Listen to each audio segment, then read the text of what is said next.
Chapter 75, Imagination and Illness.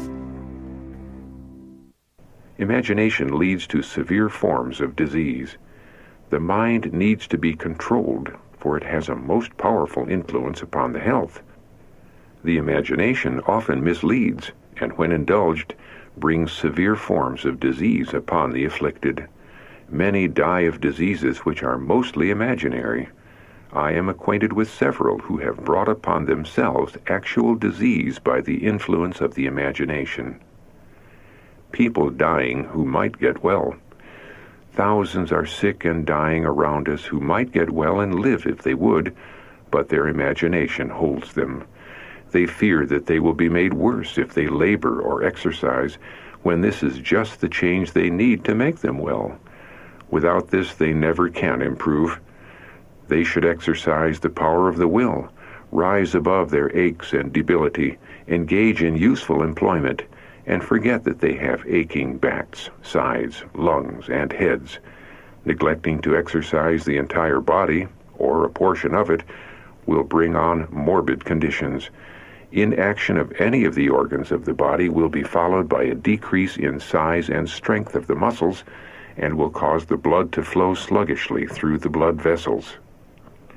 Imagination can control parts of the body. It is the lack of harmonious action in the human organism that brings disease. The imagination may control the other parts of the body to their injury. All parts of the system must work harmoniously. Dying of a diseased imagination. Once I was called to see a young woman with whom I was well acquainted. She was sick and was running down fast. Her mother wished me to pray for her. The mother stood there weeping and saying, "Poor child, she cannot live long." I felt her pulse. I prayed with her, and then addressed her, "My sister, if you get up and dress and go to your usual work in the office, all this invalidism will pass away." "Do you think this would pass away?" she said. "Certainly," I said. "You have nearly smothered the life forces by invalidism." I turned to the mother and told her that her daughter would have died of a diseased imagination if they had not been convinced of their error. She had been educating herself to invalidism. Now this is a very poor school, but I said to her, "Change this order. Arise and dress." She was obedient and is alive today. Imagination affected by disease. You are highly sensitive and feel deeply.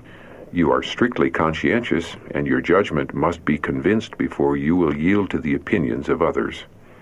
Had your physical health been unimpaired, you would have made an eminently useful woman. You have long been diseased, and this has affected your imagination, so that your thoughts have been concentrated upon yourself, and the imagination has affected the body. Overcoming a diseased imagination.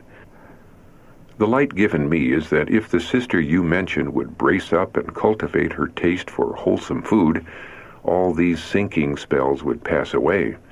She has cultivated her imagination. The enemy has taken advantage of her weakness of body, and her mind is not braced to bear up against the hardships of everyday life. It is good, sanctified mind cure she needs, an increase of faith, and active service for Christ. She needs also the exercise of her muscles in outside practical labor. Physical exercise will be to her one of the greatest blessings of her life. She need not be an invalid, but a wholesome-minded, healthy woman, prepared to act her part nobly and well. All the treatment that may be given to this sister will be of little advantage unless she acts her part. She needs to strengthen muscle and nerve by physical labor. She need not be an invalid, but can do good, earnest labor. Like many others, she has a diseased imagination, but she can overcome and be a healthy woman. I have had this message to give to many, and with the best results. Summon the aid of the will. Indolence is a great evil. Men, women, and youth, by dwelling upon themselves, think they are in a much worse condition than they really are. They nurse their ailments and think of them and talk of them until their usefulness seems to be at an end. Many have passed into the grave when they might have lived, and ought to have lived. Their imagination was diseased. Had they resisted the disposition to yield to infirmities and be overcome by them, had they summoned to their aid the powers of the will, they might have lived to bless the world with their influence. Deliverance from sin and healing disease linked.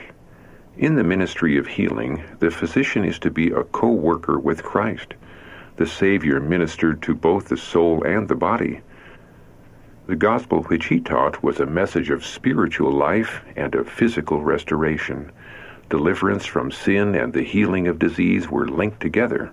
The same ministry is committed to the Christian physician.